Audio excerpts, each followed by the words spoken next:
So not enough confirmed transfers to cover into one episode, so I've actually put some potential deals at the end. So I may actually do more of these towards the end of the transfer window because every single day there's going to be some big deals, I imagine, and I can't really do confirmed transfers every day. So we can start things off then with a French silver striker. That is going to be Thierry, who actually used to play for West Brom on loan, and he's actually gone today to Granada in the BBVA from Espanyol. They paid £140,000 for his services for the year, and I'm not sure if it has a permanent deal at the end or not, but it's actually quite a good card on FIFA.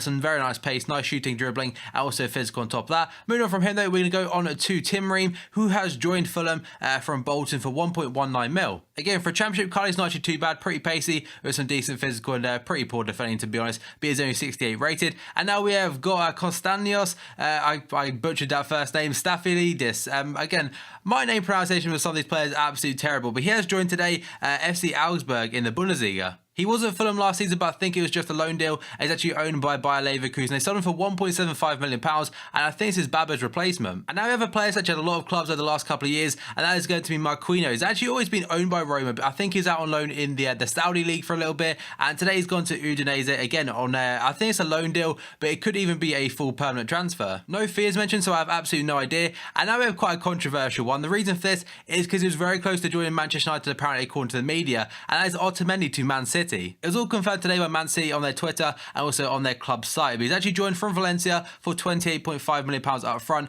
and that rises to 32 mil. So he's 27 years old, so it kind of makes him a little bit of a late bloomer, you could say, for a centre-back. I mean, centre-backs go to like 33 or 34 now, but what I'm saying is, I think this year was his first real breakout season at Valencia, and before that, I think he struggled with the likes of FC Porto, and also a little stint in Brazil. That's if I'm correct, though, but I mean, again, Manchester United fans, they really wanted this guy, and he's actually chosen their bitter rivals at Manchester City, so that's quite an interesting one there. And we've actually got another one that was linked to United, Pedro, and he has joined Chelsea and for £21.4 million, which is a release clause, and I mean, it's actually a good move for him.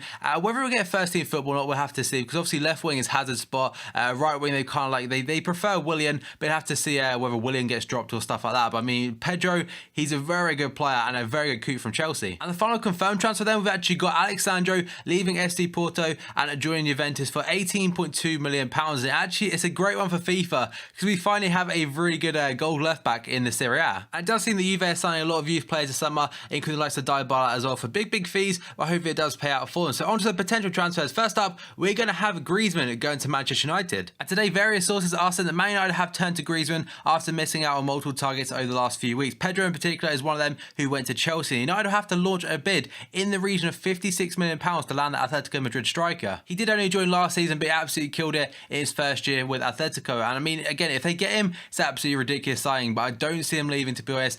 He'll probably leave at some point, like probably in either January or next summer, but I don't think right now. Lucas Leiva is the next one today. The Daily Mirror are saying that the Brazilian is set to join Besiktas in Turkey on a season-long loan because he actually fell out with Brendan Rodgers, and apparently this one could be confirmed in the next 48 hours. Another player is actually linked to Manchester United yesterday, and that is going to be Sadio Mane of Southampton. And various sources, again, I think Sky Sports News were actually the one that broke this story, but today it's saying that Southampton have ruled out selling Mane to Manchester United after speculation they've actually put a bid in for him. It's probably best for him personally as well, because I know Manchester United is obviously a great club, but with Southampton he's kind of guaranteed first team football, whereas at United I think the likes of Depay and players like that are kind of a one step above his level. And now we've got Virgil van Dijk of Celtic potentially going to Stoke City. It's actually not a new rumour, there's been a lot of rumours between him going to the Prem over the last, like, say 3 or 4 weeks, but today Daily Express are saying that Stoke are actually preparing a bid for him, and Mark Hughes' side are currently facing competition from Everton and also Southampton.